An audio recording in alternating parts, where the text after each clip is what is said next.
Imagine this. It's Monday morning, and already that pit of dread is forming in the bottom of your stomach.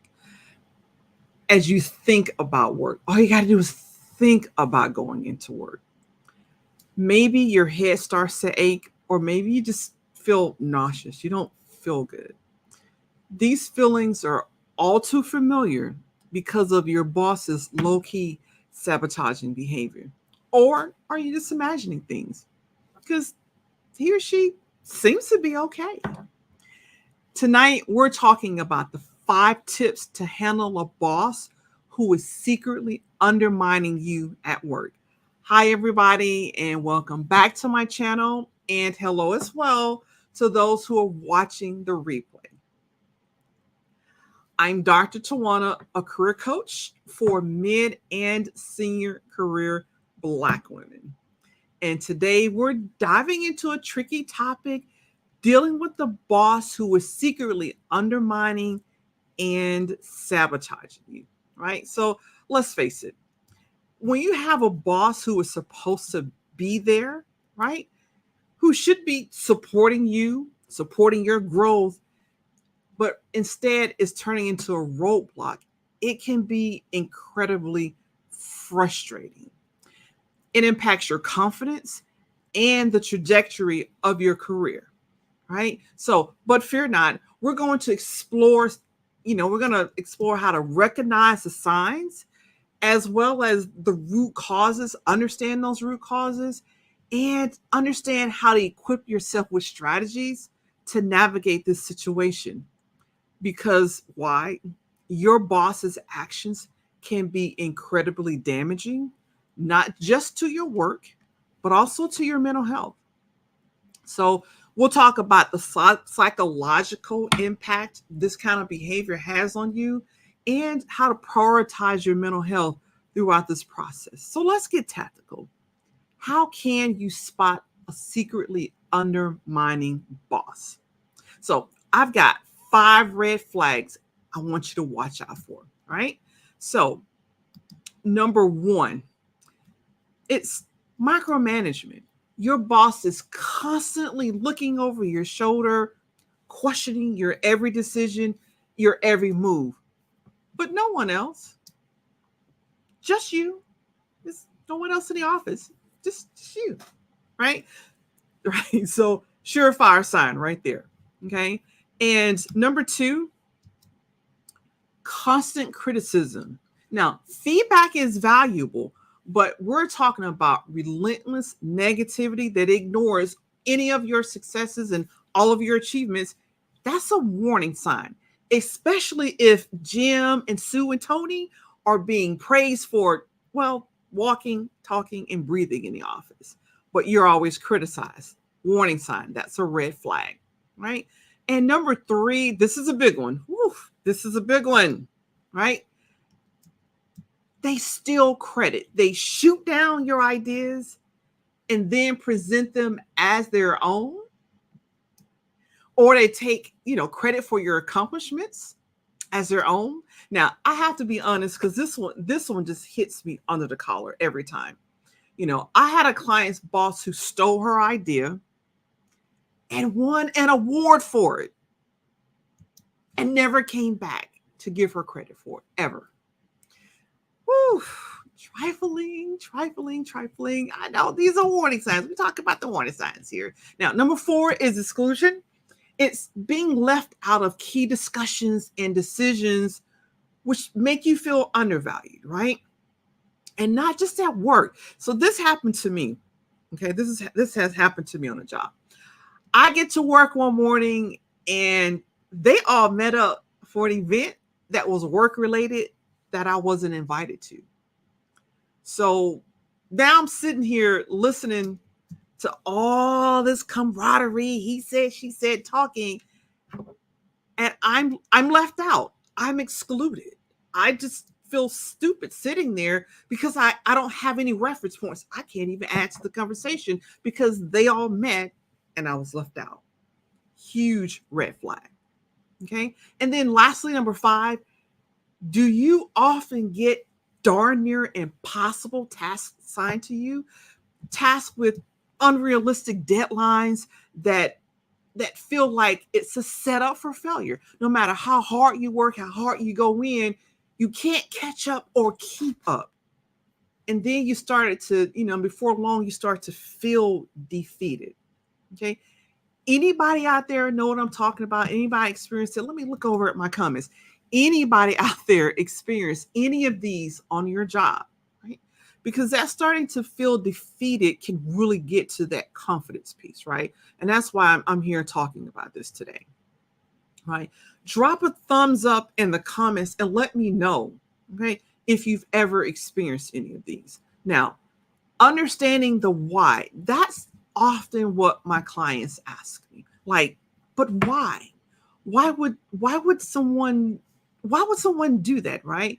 I forgot to do my number 5. There's assign task there. There we go. All right. But my clients do ask me why. Why would a boss undermine you? And most times it stems from their own insecurities and fear of competition. And you're the competition if he hadn't figured that out yet. They look at you as competition. But also bias and microaggressions do play a part, especially for Black women in the workplace. It can really complicate the situation. Now, when I was in the Army, the fact that I graduated from an HBCU, and yes, proud Alabama A&M graduate Bulldogs, go Bulldogs right here. Drop your HBCU in the comments, and if you didn't graduate from one, that's okay. Drop your favorite one. You got a band you like, drop that in comments as well, right? I have walked into the room and caught the condescending conversations and looks and remarks. So sometimes, yes, you catch flack from an undermining boss at your job because you're Black. And there's this assumption that somehow you're lacking. Even though I would listen to my white counterparts talk about how they cheated their way through college and they stayed drunk all 4 or 5 years. But I was the one with a suspect education because I did my work. But anyway, let's keep that moving. Whole other conversation. So by knowing and understanding the root cause, you can start to tailor your responses, right, to more effectively address what's going on. The goal is to take back control, because here's what I did. I have social anxiety and very quiet, and my self-esteem was not where it needed to be, and neither was my confidence. So I never challenged the microaggressions. I didn't even challenge the big old fat macro ones either. I just stayed silent, and I silently fumed. I was angry inside. I didn't have anybody to turn to, and I was embarrassed. I was ashamed. Like, I know I should say something, but what do I start? What do I say? How do I bring this up? It was uncomfortable, right? I just felt out there by myself.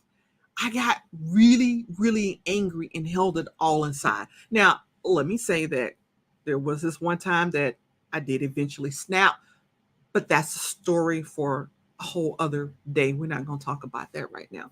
Okay. So let me say that holding everything in is detrimental to your mental health. It is not healthy. Because when you hold all of that anger and that silent fuming and the microaggressions in, it elevates your anxiety. It can cause acute stress or chronic stress, all of which lead to declining physical health.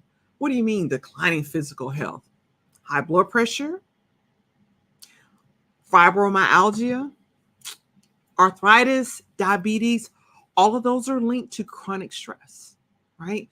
All those autoimmune diseases are linked to chronic stress, right? The stomach aches, the issues, the diarrhea, all of that stuff, diverticulitis, all of that can be linked to chronic stress. So that's why I'm here sharing, these tips with you today, because I didn't have anybody, right? And I've been there, and I totally get it. I understand. So now let's look at empowering you. Okay. Let's go ahead and look at 5 strategies of how to handle a secretly undermining boss. Right. So here we go. Number one, emotional intelligence. Yours, not his, yours, not hers, yours. Hone in your emotional intelligence to understand your boss's behavior so that you can respond strategically. Stay calm, and you will definitely want, for sure, right, to stay out of survival mode. Okay? Stay out of survival mode. All right? It's so important for you to stay out of survival mode. Ask clarifying questions and showcase your professionalism at all times. Number two, build a support network. Create your own personal board of directors, right? And this is what I didn't have. I had just gotten in. I didn't know anybody, no mentors. I didn't know who to talk to, and I felt like I was on this island by myself, just hanging in the breeze, dropping at any time, afraid, didn't know what to say, right? Your mentors and peers and coaches, you need those so they can offer you guidance as well as be a sounding board, right? Because you need that sounding board for your concerns, because isolation makes gaslighting worse. Feeling like you're isolated makes anxiety and depression worse. Okay, so you always want to have that support system. Okay, now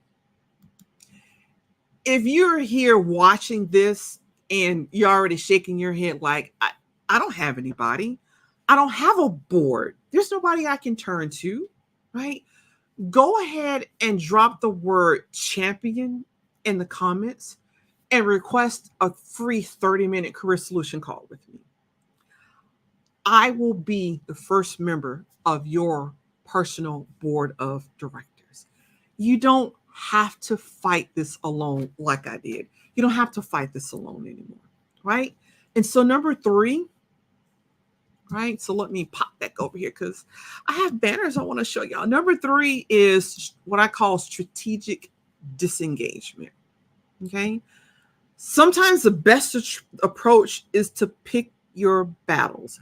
Focus on key responsibilities and minimize engagement in areas where your boss is likely to undermine you. And so it's being strategic, picking the right thing at the right time. Okay.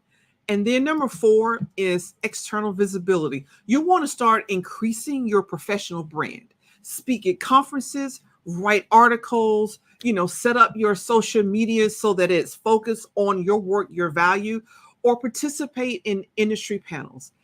This builds recognition beyond where you are currently, beyond your current organization. Why?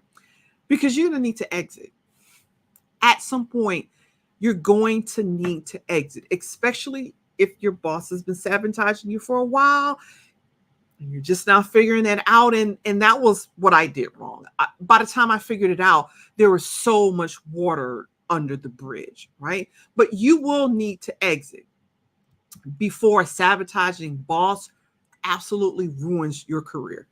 I have been in a room with grown men sitting and crying because an undermining boss ruined their career with every level of management above them. They literally had to leave that job and start all over again. They never caught it. Never caught it. Okay. So it is important for you to take action. You can't just let it go. It doesn't work. You can't just let it ride. Hope, and that was my thing, letting it ride, hoping it'll blow over, hoping they'll start liking me. That doesn't work. That doesn't work. All right. And number five, mindfulness and stress reduction, right? Now, these are so important. I know we hear a lot about mindfulness now, and we hear a lot about stress reduction, but you do have to prioritize your mental health. Techniques like meditation and deep breathing and mindfulness, they actually help you stay centered and resilient, because you will need to stay out of survival. You got to stay out of survival mode. You got to stay out of that survival mindset, because we don't make thriving decisions when our brain is in survival mode. That is not how the human brain works. That's not how it works. In anxiety mode, you stay and try to survive. That's why I've had clients to reach out to me after they've been in a toxic workplace 10 years, 15 years, 20 years, because they're in survival mode. You don't make thriving decisions, you only survive, right? And survival mode is not where you need to be. You need to be in your logical brain, that neocortex. You need it functioning so that you can plan to lead strategically, not because you got to go because you don't have a choice, not because they put you out and you didn't see it coming, but you have done step number 4. You've made yourself known out there and you can walk away to the next position on a high note, right? That's what I help my clients do. Right? Because remember, you are in control of your career. You're in control of your career journey, right? And don't let, and I'm here to help you because I don't want you to let a sabotaging boss derail your entire career where you have just got to leave because you're done, right? So implementing these strategies and seeking support, you can overcome these challenges and achieve the success that you deserve. So let me know, have you ever dealt with the secretly undermining and sabotaging boss? How did you handle it? Share your experiences in your advice in our comments so that our community can be helped from those, right? So thanks for joining me. I will see you on the next video. And in the meantime, keep thriving.